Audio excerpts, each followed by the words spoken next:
بتبدأ قصتنا مع ضوء غريب بيظهر من جوه الغابة، وبيكون مصدر الضوء ده شجرة غريبة جدا، وبيظهر إن الشجرة دي عندها وعي خاص بيها، وبتسأل الشجرة أنا فين؟ إيه المكان دوت؟ أنا شكلي في الغابة ولا إيه؟ وبيستغرب الشخص دوت إنه اتحول لشجرة، وبيكون فاكر إن كل اللي هو فيه ده مجرد حلم، وبيقرر إنه ينام على أمل إنه يصحى من اللي هو فيه دوت، وما بيكونش مصدق إنه بقى شجرة فعلا. وبنفهم إنه شخص عادي، ومجرد ما شرب مية اتخنق منها ومات، وإن تم إعادة إحيائه بس على هيئة شجرة، وبتكون عنده رؤية شاملة لكل حاجة من حواليه، وبيحس إنه متحاصر ما بين الوادي اللي هو فيه، وبيكون مستغرب الحالة اللي هو فيها جدا، وبيكون عنده 50 فرع لكن واحد بس اللي يقدر يحركه في الوقت الحالي، وبيحاول يتحكم في بقية ال49 فرع لكن ما بيقدرش، وبيسمع صوت الوحوش في الغابة وما بيقدرش إنه يعمل أي حاجة، وبيكون خايف جدا، وبيقول إن مجرد حتى نقار خشب لو جه مش هيقدر يعمل فيه أي حاجة، وبيشوف طيارة في السماء وبيحس إنه ممكن يكون في نفس الزمن بتاعه، وبيلاقي إن فيهم نحلتين قاعدين يدوروا حواليه، وبينزعج منهم جدا وبيضربهم بالفرع بتاعه، وبيحصل على إشعار قتل مزدوج، وبسبب إنه قتل النحلتين جاله إشعار إنه ب2/10% من نقطة التطور بتاعته، وبيشوف يوزي الحالة بتاعته، وبيكون عنده قدرتين، واحدة إنه يمتص نقاط التطور من الشمس، والتانية إنه يقدر يكتسبها من خلق قتل المخلوقات، وبيظهر له إشعار إذا كان عايز يستخدم نقاط الخبرة اللي حصل عليها عشان يتطور ولا لأ، وبيكون نقاط التطور اللي يقدر يكسبها من أشعة الشمس هي 1/10، وهي نفس نقاط التطور اللي يقدر يكسبها من إنه يقتل حشرة واحدة بس، وبيظهر له إشعار بعدد الفروع اللي ممكن يطورها، وبتكون تكلفة كل فرع 1/10، وبيكون يوزي حاسس بالخوف والخطر من المكان اللي هو فيه، وبيوصل عدد الفروع اللي طورها يوزي ل3/50، وبيهاجم بيها خلية نحل عشان يحصل على نقاط تطور أكتر وأكتر، وبيعدي بينا المشهد بعدها بعد نص شهر بالظبط، وبيكون يوزي قدر إنه يطور كل الفروع بتاعته في الفترة ديت، وبيكون لسه معاه 3/10 من نقاط التطور بتاعته، وبيحاول يوزي بعدها إنه يتلاعب بالفروع بتاعته، وبيهجم بيها على صخرة، ورغم إنه ملمس الصخرة حتى لكن بسبب ضغط الهواء اللي موجود الصخرة اتدمرت، وبيكون يوزي معجب بالحركة دي جدا، وده لأنه يقدر يقتل بيها الحيوانات بحركة واحدة من بعيد، وبيعرفنا يوزي إن اللي في خلال نص شهر ده ارتفاعه زاد وعدد الفروع بتاعته قدر يقويها كلها، وبيكون حاسس إن جذوره بتمتص الطاقة من كل حاجة حواليها، وبيكون سعيد إن النظام قادر يطور قوته من خلال نقاط التطور، وإنه لو فضل على الحالة دي هيوصل لشجرة تقدر تغطي العالم كله. هو بيحكي لنا إنه من فترة كسر فرع كان بيحجب عنه أشعة الشمس، وبسبب ده وقع عليه عش من الطيور، وبيكون ده عش الطيور مكون من صقور الشاهين، وبيعرفنا إن المكان ده مليان بهواء غريب جدا، وإن ده مش الهواء اللي موجود في العالم اللي كان عايش فيه قبل كده، وبيفكر يوزي إنه يربي الطيور ديت عشان يقدر يهاجم على المخلوقات بشكل جوي، وإن هو هيبذل كل مجهوده عشان يقدر يعيش في العالم دوت، وإن المكان ده مليان بذئاب العاصفة ونمل متوحش حجمه كبير جدا، زائد مخلوقات كبيرة جدا زي ملكة العناكب اللي بيوصل حجمها لحجم الجبل، وبنلاقي إن في إيد عملاقة بتمسك فرع شجرة، ده كمان عمه كينج كونج هنا، ده الغابة دي ما عتقتش، وبيظهر كمان إن في تعبان كبير جدا وعملاق، وفي نفس الوقت ده بيصطاد يوزي أرنب صغير، وبيقتله يوزي وبيكسب 6/10 من نقط التطور، وبنفهم إن الفترة ديت هو ما اصطادش أي مخلوقات عشان كده نقاط التطور بتاعته قليلة، وبيكون الأرنب ده هي التغذية بتاعت الصقور، ومش بيتبقى أي حاجة من الأرنب حرفيا، وبيكتسب يوزي 1/10 من نقاط التطور بسبب الشمس، وبيقرر إنه يقوي الجذور بتاعته، وبنلاقي إن الشجرة عنده مكونة من 3 حاجات ما بين فروع وجذور وجذع الشجرة نفسه، وبنفهم إن جذور الشجرة دي محتاجة نقاط تطور 10 أضعاف اللي كانت محتاجاه الفروع، وبيستخدم نقاط التطور دي يقدر يقوي الجذور بتاعته، وبيكون الموضوع مؤلم جدا بالنسبة له، وبتتحرك جذور الشجرة كلها في كل حتة من كتر الوجع، وبيكون الجذر اللي تم تقويته قوي جدا وسريع ويقدر يتحرك ومداه بقى كبير جدا، وبيحاول يوزي إنه يجذع الشجرة نفسه، وبمجرد ما بيحاول يحرك جذع الشجرة نفسه بتحصل كارثة، بتحصل شروخ ليه وبيحس إنه هو هيموت حرفيا، وبيفهم إن الجذع ده هو أصل حياته حرفيا، وبيفهم إنه ما يقدرش يتحرك من مكانه أصلا، وبيقرر إنه يقوي الجذور ال8 اللي باقيين عشان يقدر يحمي الجذع بتاعه عشان ده بمثابة روحه، وبيخبي الجذور بتاعته تحت الأرض عشان يهاجم بيها بشكل مفاجئ، وبيفكر إنه محتاج نقاط تطور أكتر عشان يقدر يتطور بشكل أسرع، وبيسمع صوت غريب حواليه، وبيتجهز يوزي إنه يخش في وضع المعركة بالكامل، لكن بيلاقي ذئب مجروح، وبيفكر يوزي هيعمل مع الذئب إيه عشان الذئب مسموم، وده معناه إنه مش هيقدر يديله الصقور عشان تاكله، وبيفكر يعالجه من خلال السوائل اللي موجودة في الفروع بتاعته، لكن لو عالم ده فعلا الفروع هترجع لطبيعتها كأنه ما قوقاش، وبيقرر يعالجه بعد كده يقتله ويأكله الصقور، وبالشكل ده يكسب نقاط تطور، وفعلا بيستخدم سلاجي على الذئب، وبيظهر له إشعار إن تم شفائه من التسمم، وإن هو دلوقتي بيتعالج وبيستعيد طاقته، وبيخف الذئب فعلا، وبيكون عدد الفروع بتاعت يوزي واحد وبيوصل ل49/50، وبيحاول يوزي بعدها إنه يهجم على الذئب، وبيشوف الذئب جميل جدا وبيقف في آخر لحظة،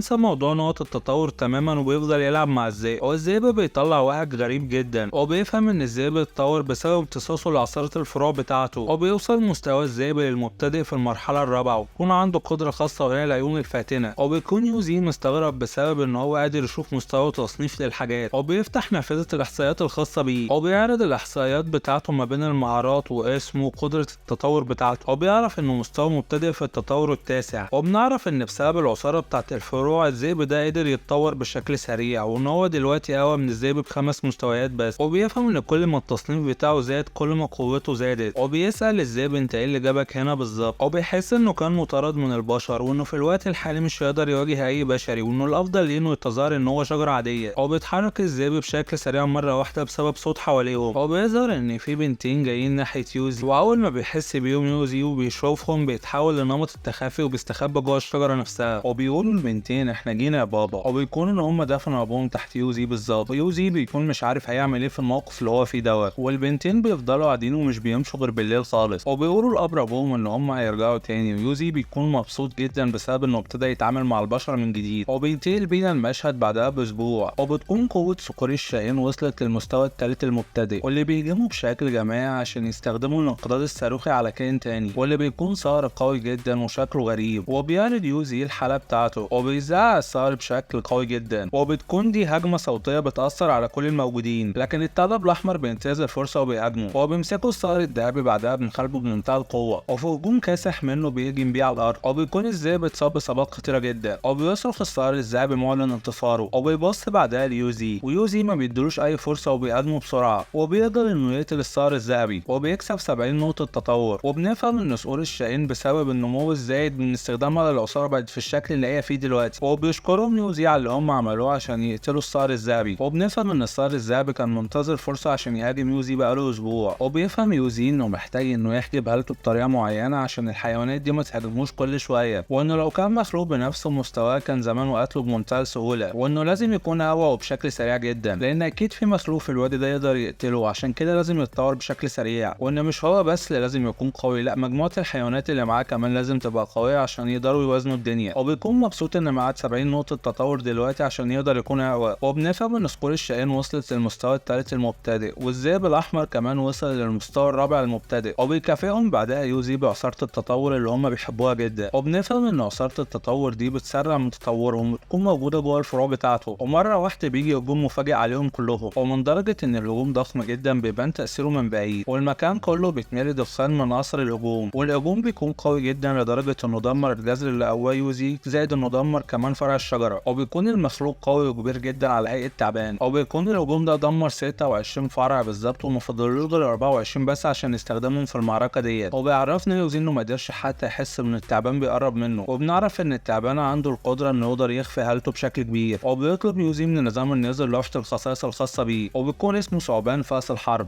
وبيعرض كمان التفاصيل التانية بتاعته كلها. وبيكون يوزي مستغرب ليه عدو ندي ليه ظهر في الوقت الحالي. وبيصرخ الذئب الأحمر على التعبان في منتهى الغضب. وبنفهم إنه كان سبب إصابته اللي كانت موجودة فيه قبل كده. وبياكل التعبان بعدها فروع يوزي اللي كسرها. وبيكون مبسوط جدا بسبب كمية الطاقة اللي كان فيها وهو امتصها. وبيحاول إنه يهجم على يوزي بعدها. وبيأمر يوزي الحيوانات إن هم يستخبوا وراه. وهجوم التعبان بيكون سريع جدا. وبيطور يوزي الجذور بتاعته عشان يقدر الهجوم باستخدام نقاط التطور. وبيستخدم التعبان ديله بعدها عشان يهجم عليه. وبيقوي يوزي 3 جذور كمان عشان يقدر يكتف التعبان. وبمجرد ما بيكتفه بيأمر النظام ان هو يقوي كل جذور الشجره. وفعلا بيقوي النظام كل الجذور بيكون شكلها قوي جدا. وبيستهدف يوزي بعدها بطن التعبان. وبيصرخ التعبان من قوه الضربه. وبتحصل له اصابات داخليه بسبب الهجوم وبينزف. ورغم ان الهجوم اثر عليه لكن هو ما حصلوش اي ضرر خارجي. وبيكون يوزي مستغرب من قوه التعبان رغم ان هما الاتنين في نفس المستوى. وبيستخدم يوزي كل طاقته عشان يخوف التعبان لانه دلوقتي في موقف ضعف. وبيتاثر التعبان جدا بآلة القتل بتاعت يوزي. وبيقرر انه يسيب المكان ويمشي. وبيكون يوزي في حالة ارهاق تام من المعركة لدرجة ان النواة بتاعته بتصدع. وبيكون المكان كله اتدمر بسبب الفوضى اللي كانت حاصلة فيه من الهجوم. وبيحس يوزي بعدها هو قد ايه هو ضعيف. وبيفهم ان التعبان ده رجاله لان هو ده العصارة بتاعته. وبيظهر له اشعار انه محتاج 10 نقاط تطور عشان ينتقل للمستوى اللي بعد كده. والاشعار ده بيظهر له انه كان اقوى كل الجذور بالظبط وعشان كده الاشعار ده ظهر في الوقت الحالي. وبيقرر انه يكون اكتر قوة عشان ما يتعرضش للمواقف المواقف دي تاني، وبتبدأ عملية التطور عشان يروح للمستوى اللي بعد كده، وبيبتدي فرع الشجرة اللي اتكسر منه انه يرجع تاني ويتطور، وسوائل التغذية كمان اللي موجود في الفروع ابتدت ترجع، وبيرجع يوزي لطبيعته ويبتدي يتطور بالكامل، وبسبب ده بيتأثر كمان المخلوقات اللي حواليه، وبتغير شكل يوزي بعدها، وبيقدر يوصل من ليفل 10 للفئة الأولى، وبعد الفئة الأولى بيكون فيها الفئة التانية والتالتة والرابعة، وبسبب وصوله للفئة الأولى بيتضاعف حجم يوزي ويكون متبقي معاه كمان 51 نقطة تطور. وبنعرف إن الذئب الأحمر وصل للمستوى السابع في الفئة المبتدئة، وصقور الشاهين التمانية وصلوا للمستوى الخامس المبتدئ، وبيفهم يوزي إن هم اتأثروا بنور التطور بتاعه، عشان كده كل ما يتطور هيكونوا جنبه يتطوروا هم كمان، وبيأمر يوزي صقور الشاهين إن هم يدوروا على التعبان اللي هاجمه، وبتكون سرعة صقور الشاهين كبيرة جدا، وبنفهم إن مش هم بس اللي بقوا أقوياء، لا ده كمان الذئب الأحمر قوته زادت بشكل كبير جدا. وبينتقل بينا المشهد بعدها للبنتين وهم بيجروا في الغابة، وبيكون الحيوانات كلها وراهم حرفيا، وبتكون الحيوانات كلها في حالة هياج، وبيفهم يوزي إن كل ده حصل بسبب النور بتاع التطور بتاعه، لكن قوة يوزي بتكون كبرت جدا بعد التطور، وده اللي بيفاجئ الحيوانات كلها من طاقته. وبيكون في خنزير خلاص هيهجم على البنتين، لكن الذئب الأحمر بيقدر يقضي عليه بمنتهى السهولة، وبيترعب البنتين من الذئب الأحمر بشكل كبير جدا، والحيوانات بتخش في معركة بعدها مع الذئب الأحمر، وصقور الشاهين كمان بتخش معاهم في معركة سريعة وقوية جدا، وبيكون الذئب الأحمر وصقور الشاهين هم الكفة الأقوى بمنتهى القوة، وبتخاف الحيوانات وما بتقدرش تقرب منهم، وبيأمرهم يوزي إن هم يرجعوا دلوقتي كلهم عشان ده دوره، عشان هو اللي هيتصرف، وبيخرج يوزي بعدها الجذور بتاعته من تحت الأرض، وبيقول لهم إن دي نهايتهم وإن هم هيموتوا هنا، وبيتخض البنتين جدا من الشكل اللي هو فيه يوزي،